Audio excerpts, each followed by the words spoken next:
ಎಲ್ಲರಿಗೂ ನಮಸ್ಕಾರ. ನವೋದಯ ಫೌಂಡೇಶನ್ ಅವರು ನಡೆಸುತ್ತಿರುವಂತಹ UPSC KPSC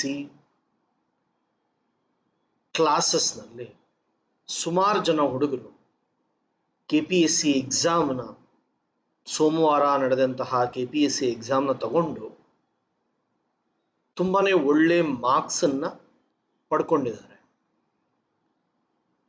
ನೀವು ಕೂಡ ಅದೇ ರೀತಿ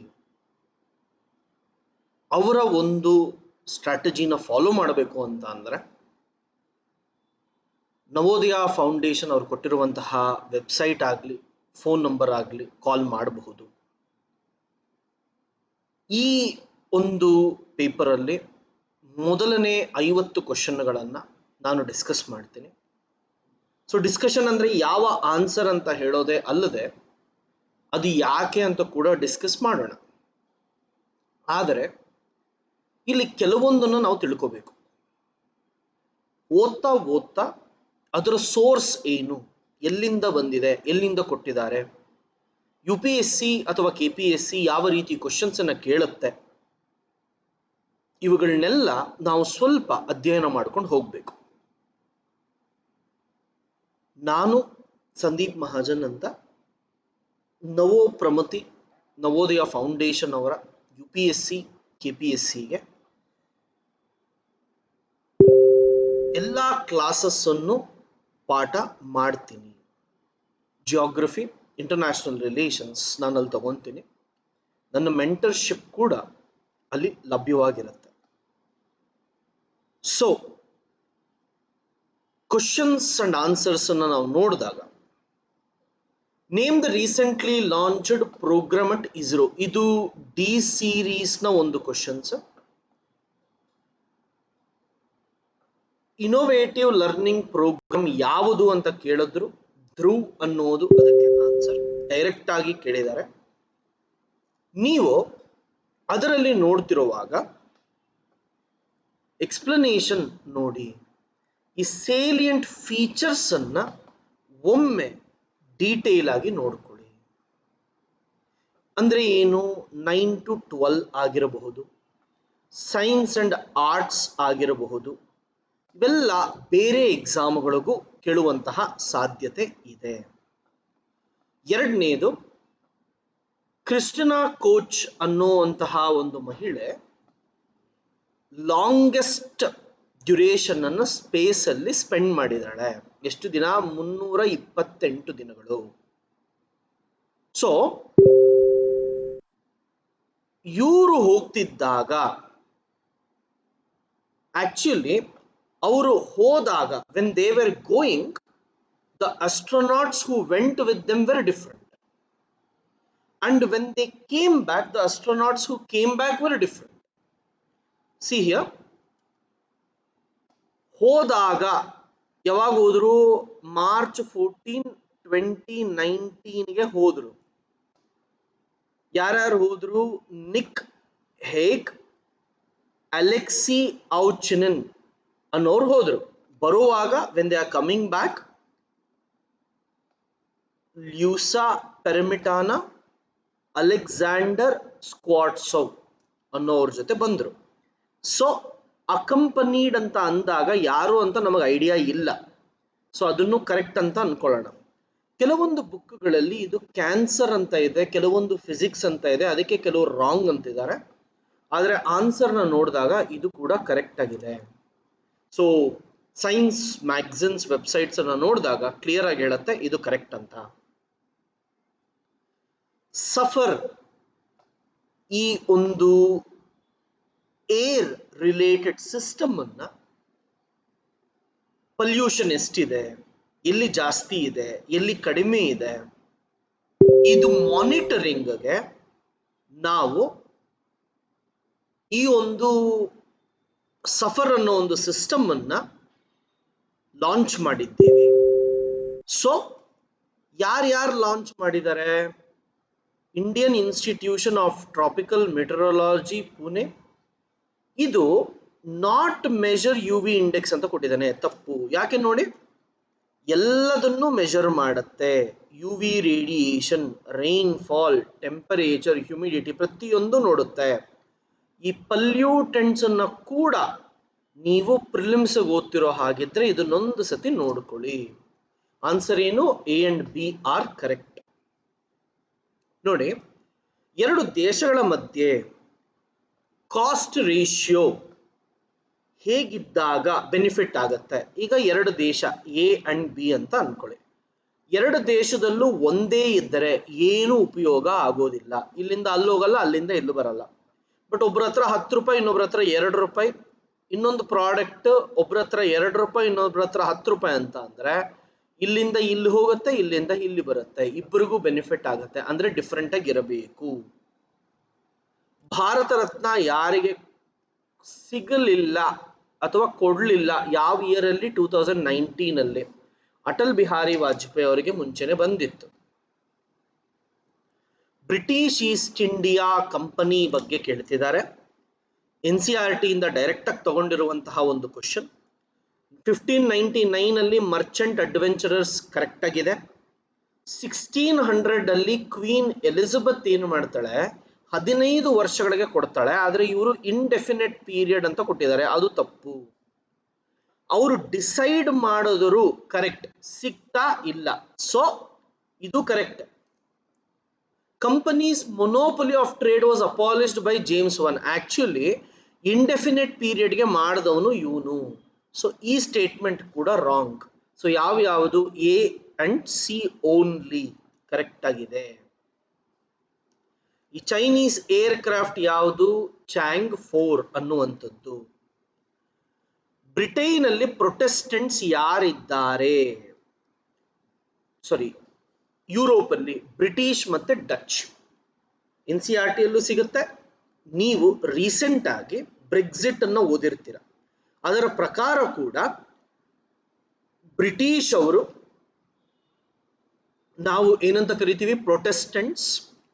ಐರ್ಲೆಂಡ್ ಅವರನ್ನ ನಾವು ಕ್ಯಾಥೋಲಿಕ್ಸ್ ಅಂತ ಕರಿತೀವಿ. ಸೊ ಅದರ ಪ್ರಕಾರ ನೋಡಿದ್ರು ಇವರೇ. World nature conservation day. ಇಂಥ ಫ್ಯಾಕ್ಟ್ಸ್ಗೆಲ್ಲ ಲ್ಯೂಸೆಂಟ್ ಜನರಲ್ ನಾಲೆಜ್ ಬುಕ್ ಅನ್ನು ನೋಡ್ಕೊಳ್ಳಿ.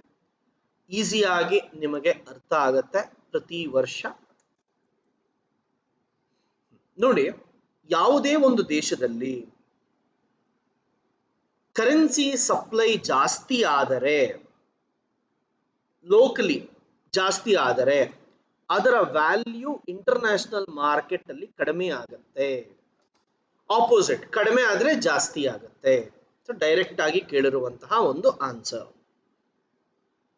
ನಮ್ಮ ದೇಶಕ್ಕೆ ಡೈರೆಕ್ಟ್ ಆಗಿ ಕೇಳುವಂತಹ ಆಪ್ಷನ್ ಇರಾಕ್.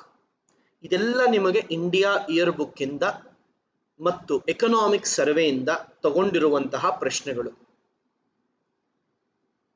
ನೋಡಿ, ಸಿರಿಯಾನಲ್ಲಿ ಅಸದ್ ಅನ್ನುವಂತಹ ಒಬ್ಬ ವ್ಯಕ್ತಿ ಇದ್ದಾನೆ. ಅವನನ್ನ ಸಾಯಿಸಬೇಕು ಅಂತ ಹೇಳಿ, to kill him, US, Saudi Arabia and others, they are trying. Now some people are voluntarily trying to protect them. So whoever is wounded, ಯಾರಾದರೂ ಗಾಯಾಳುಗಳಿದ್ದರೆ ಅವರನ್ನ ಕಾಪಾಡುವಂತಹ ಕೆಲಸ ವೈಟ್ ಹೆಲ್ಮೆಟ್ಸ್ ಅನ್ನೋ ಒಂದು ವಾಲಂಟಿಯರ್ ಆರ್ಗನೈಸೇಷನ್ ನಡೆಸ್ತಿದೆ. ಚಾದರ್ ಟ್ರೆಕ್ ಅನ್ನೋದು ಝನ್ಸ್ಕರ್ ಅಥವಾ ಝಸ್ಕರ್ ರಿವರ್ಗೆ ಸಂಬಂಧಪಟ್ಟಿರುವಂಥದ್ದು. ಇದು ವಿಂಟರ್ ಅಲ್ಲಿ ಮಾತ್ರನೇ ನಿಮಗೆ ಟ್ರೆಕ್ಕಿಂಗ್ ಆಗಲಿ ಬೇರೆ ಯಾವುದಕ್ಕಾಗಲಿ ಯೂಸ್ ಆಗತ್ತೆ. ನೋಡಿ, ಅಕಾರ್ಡಿಂಗ್ ಟು ಆರ್ಟಿಕಲ್ 236A, ಇವರೆಲ್ಲರೂ ನಮಗೆ ಜಡ್ಜಸ್ಗಳೇ. ಇದೆಲ್ಲ ನಿಮಗೆ ಲಕ್ಷ್ಮೀಕಾಂತ್ ಬುಕ್ ಅಲ್ಲೇ ಇದೆ. ಫಸ್ಟ್ ಬ್ಲೂ ಫ್ಲಾಗ್ ಸರ್ಟಿಫಿಕೇಶನ್ ಯಾವ ಬೀಚ್ಗೆ ಕೊಟ್ಟರು? ಆಕ್ಚುಲಿ ಏನು ಮಾಡ್ತಾರೆ, ನೇವಿ ಅವರು, ಕೋಸ್ಟ್ ಗಾರ್ಡ್ ಅವರು, NGOಗಳು ಎಲ್ಲ ಸೇರಿ ಬೀಚನ್ನ ಕ್ಲೀನ್ ಮಾಡಿ ಇಂಟರ್ನ್ಯಾಷನಲ್ ಟೂರಿಸಂ ಅನ್ನು ಪ್ರಮೋಟ್ ಮಾಡ್ತಾರೆ. ನಡೆದಿದ್ದು ಒಡಿಸ್ಸಾನಲ್ಲಿ ಚಂದ್ರಭಾಗಾ ಬೀಚ್. ಟ್ರಾನ್ಸಿಷನ್ ಝೋನ್ ಎಲ್ಲಿದೆ? ಬೀದರ್, ಕಲಬುರಗಿ. ಎಷ್ಟು? 0.87 ಮಿಲಿಯನ್ ಹೆಕ್ಟರ್ ಏರಿಯಾ ಅಂತ ಕರಿತೀವಿ. ನೋಡಿ, ತಮ್ಲುಕ್ ಅನ್ನೋದೊಂದು ಬಿಟ್ಟು ಇನ್ನು ಮೂರು ನಿಮಗೆ ಇಂಡೋ ಮತ್ತೆ ರೋಮನ್ ನಡುವೆ ನಡೆದಂತಹ ಒಂದು ಟ್ರೇಡ್ ಅಲ್ಲಿ ಯೂಸ್ ಆಗಿರುವಂತಹ ಒಂದು ಪೋರ್ಟ್ಸ್. ಇವೆಲ್ಲ NCERT ಬುಕ್ಸ್ ಅಲ್ಲೇ ನಿಮಗೆ ಸಿಗುತ್ತೆ. ಗ್ರೇಟಾ ಥುನ್ಬರ್ಗ್ ಅನ್ನೋ ಒಂದು ಹುಡುಗಿ, the girl, she was fighting against climate change. She was saying that there is climate change and no one is taking action against them. ಅವಳಿಗೆ right to livelihood award, alternative Nobel ಅಂತ ಕರೀತಾರೆ, ಅದು ಸಿಕ್ಕಿದೆ. Open market operation is associated with RBI. ಇದು wrong, products wrong, none of the above wrong. ಯಾವುದು correct? ಇದು correct.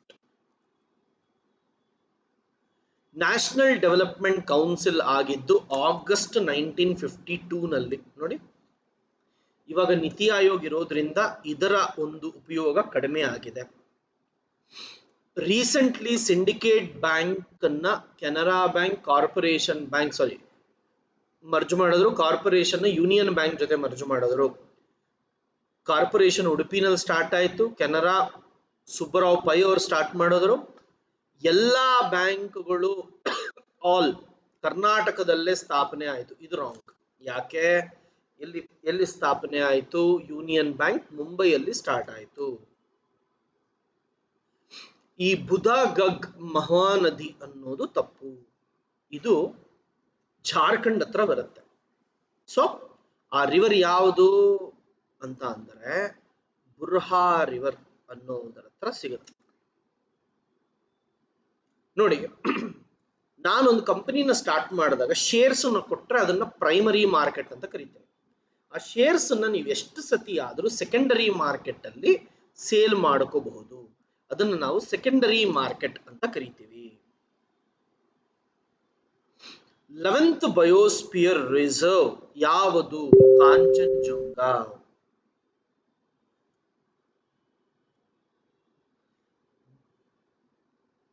ಯಾವುದು? Health care sector union budget ಎಷ್ಟು ಅಲೋಕೇಟ್ ಮಾಡಿದ್ದಾರೆ? 69,000 ಕೋಟಿಗಳು. ಡೈರೆಕ್ಟ್ ಆಗಿ ಬಂದಿರುವಂತಹ ಒಂದು ಕ್ವಶನ್. ಸೆನ್ಸಸ್ ಎಷ್ಟು ಮೈಸೂರಲ್ಲಿ ಜಾಸ್ತಿ? ಆಕ್ಚುಲಿ ಫಸ್ಟ್ ಯಾವುದು? ಬೆಂಗಳೂರಲ್ಲಿ ನಿಮಗೆ ಅತಿ ಹೆಚ್ಚಿಗಿದೆ.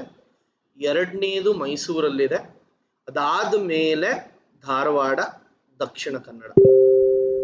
ಇವೆಲ್ಲ ತುಂಬಾ ಇಂಪಾರ್ಟೆಂಟ್. ಫೇಮಸ್ ಅಗ್ರಹಾರಗಳು ಯಾವುದು? ನಾಗಾವಿ, ಲಕ್ಕುಂಡಿ, ಸಲಟುಗಿ, ಹರಿಹರಪುರ. ನಂದನ್ ನೀಲಕೇಣಿ ಅವರು ಡಿಜಿಟಲ್ ಪೇಮೆಂಟ್, ಬಿಮಲ್ ಜಲನ್ನು ಎಕನಾಮಿಕ್ ಕ್ಯಾಪಿಟಲ್, UK ಸಿನ್ಹಾ ಬಂದು MSMEಗಳ ಬಗ್ಗೆ ಇತ್ತು. ಬಟ್ ಇದು ತಪ್ಪು. ಸೆಬಿಯಿಂದ ದುಡ್ಡು ತಗೊಳ್ಳೋದು ತಪ್ಪು.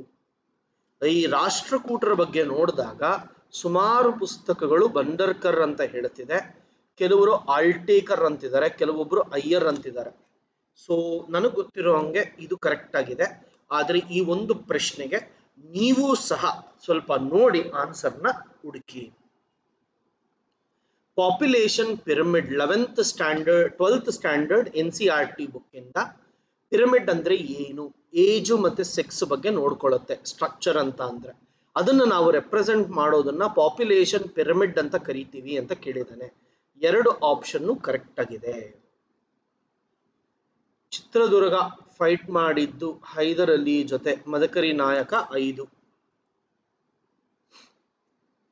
ಇದು ನೋಡಿ, ಗವರ್ನಮೆಂಟ್ ವೆಬ್ಸೈಟ್ ಇಂದ ತಗೊಂಡಿರುವಂತಹ ಒಂದು ಪ್ರಶ್ನೆ. In which year national Ganga council was form? 2016.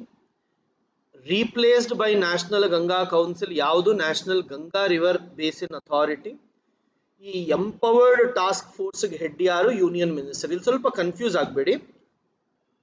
National Ganga ಕೌನ್ಸಿಲ್ಗೆ head prime minister, empowered task ಫೋರ್ಸ್ಗೆ ಯೂನಿಯನ್ ಮಿನಿಸ್ಟರ್ ಆಫ್ ಜಲ್ ಶಕ್ತಿ.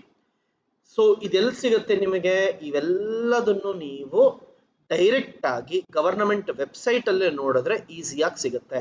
ನೋಡಿ, ನ್ಯಾಷನಲ್ ಗಂಗಾ ಕೌನ್ಸಿಲ್ ಚೇರ್ಮನ್ಶಿಪ್ ಯಾರು? Prime minister of India. ಈ ಎಂಪವರ್ಡ್ ಟಾಸ್ಕ್ ಫೋರ್ಸ್ ಯಾರು? ಯೂನಿಯನ್ ಮಿನಿಸ್ಟರ್ ಆಫ್ ಜಲ್ ಶಕ್ತಿ.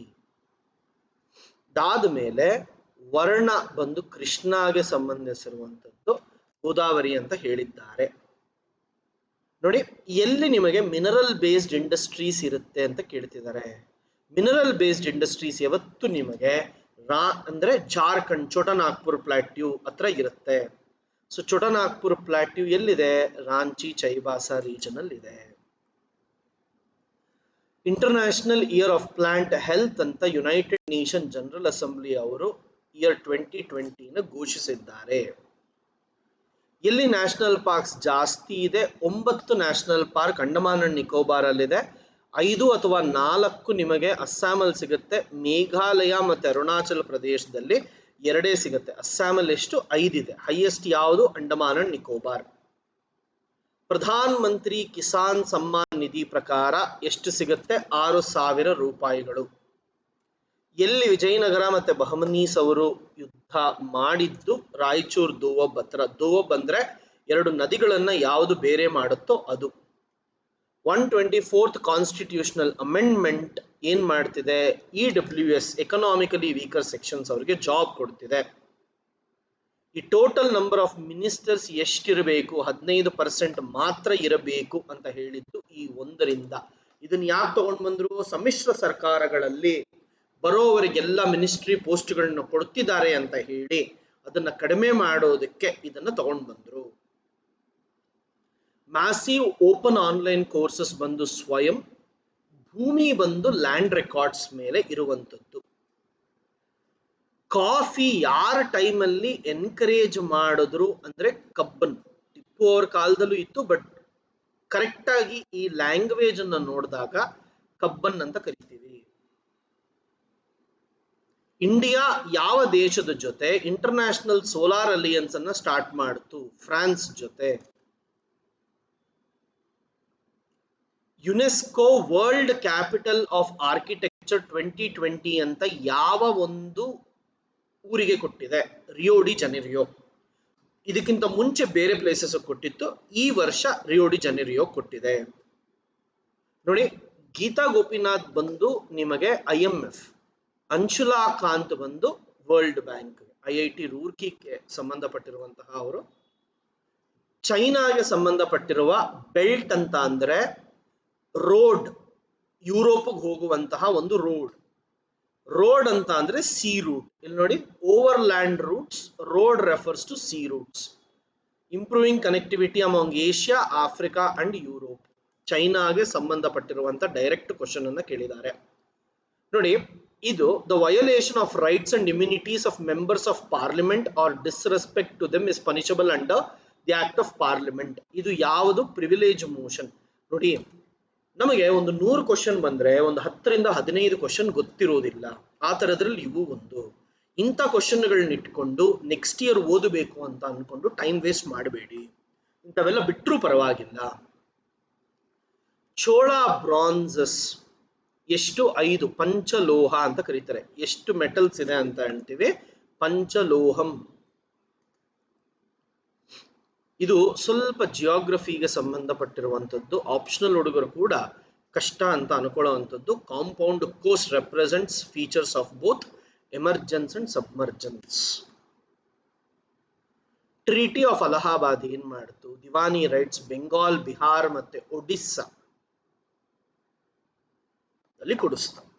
ನೋಡಿ, ಈಗ ಈ ಕ್ವಶನ್ಗಳೆಲ್ಲ ಡೈರೆಕ್ಟ್ ಆಗಿ ಇರೋದ್ರಿಂದ ನಾನು ಹೇಳಿದೆ.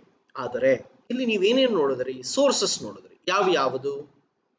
Government websites, NCERT books, economic survey, budget. ಈ 4 ನೀವು ಕರೆಕ್ಟಾಗಿ ಓದಿದ್ರೆ 35ರಿಂದ 40 ಕ್ವಶನ್ಗಳನ್ನ ನೀವು ಈಸಿಯಾಗಿ ಮಾಡಬಹುದು. ಯಾವುದು? NCERT. ಆಯ್ತಪ್ಪ. ಎರಡನೇದು ಏನು ಓದ್ತೀರಾ? NCERT ಆದ್ಮೇಲೆ ನೀವು 2 ಪುಸ್ತಕಗಳು, ಎಕನಾಮಿಕ್ ಸರ್ವೆ, ಬಡ್ಜೆಟ್ ಅನ್ನ ಓದಬೇಕು. ಅರ್ಥ ಆಗ್ತಿದೆಯಲ್ವಾ? ಅದ್ರ ಜೊತೆಗೆ ಸ್ವಲ್ಪ ನೀವೇನಾದ್ರೂ ಲಕ್ಷ್ಮೀಕಾಂತ್ ಅನ್ನು ಓದಿದ್ರೆ ಸಾಕು, ನಿಮಗೆ ಈ ಕಾನ್ಸೆಪ್ಟ್ ಎಲ್ಲ ತುಂಬಾ ಈಸಿಯಾಗಿ ಕವರ್ ಆಗುತ್ತೆ. ಸೊ ಇಲ್ಲಿಗೆ ನಾನು 50 ಕ್ವಶನ್ಗಳನ್ನು ನಿಮಗೆ ಕೊಟ್ಟಿದ್ದೀನಿ. ಸೊ ಯೂಟ್ಯೂಬ್ ಅಲ್ಲಿ ಜಾಸ್ತಿ ಹೊತ್ತು ನಾನು ಎಕ್ಸ್ಪ್ಲೈನ್ ಮಾಡೋದ್ರಿಂದ ಅರ್ಥನೇ ಇರಲ್ಲ. ಆಲ್ರೆಡಿ ನವೋಪ್ರಮತಿಯವರು ನವೋದಯ ಫೌಂಡೇಶನ್ ವತಿಯಿಂದ ಜಿಯೋಗ್ರಫಿ ವಿಡಿಯೋಸ್ ಅನ್ನ ಯೂಟ್ಯೂಬ್ ಅಲ್ಲಿ ಲಾಂಚ್ ಮಾಡ್ತಿದ್ದಾರೆ. ವಿಡಿಯೋಸ್ ಅನ್ನ ನೋಡಿ ಇನ್ನ ನಿಮಗೇನಾದ್ರೂ ಕಾನ್ಸೆಪ್ಚುಯಲ್ ಕ್ಲಾರಿಟಿ ಬೇಕು ಅಂತ ಅಂದ್ರೆ ಕೇಳಿ, ನಾವು ಸಹಾಯ ಮಾಡ್ತೀವಿ. ಕೊಟ್ಟಿರುವಂತಹ ಫೋನ್ ನಂಬರ್ಸ್ ಇವುಗಳಿಗೆ ಕಾಲ್ ಮಾಡಿ ನಿಮಗೆ ಏನೇನು ಸಪೋರ್ಟ್ ಬೇಕೋ ಅದನ್ನು ನಾವು ಕೊಡ್ತೀವಿ. ಇಲ್ಲಿ ಮೆಂಟರ್ಶಿಪ್ ಕೂಡ ಇರುತ್ತೆ, ಹಾಸ್ಟೆಲ್ ಫೆಸಿಲಿಟಿ ಪ್ರತಿಯೊಂದು ಇರುತ್ತೆ. ಸೊ ನೀವು ಬಂದು ಇಲ್ಲಿ ಉಳ್ಕೊಂಡು ಕ್ಲಾಸಸ್ ಕೇಳಿ ಟ್ರೈನಿಂಗ್ ತಗೊಂಡು ಖಂಡಿತವಾಗ್ಲೂ ಪಾಸ್ ಆಗ್ಬೋದು.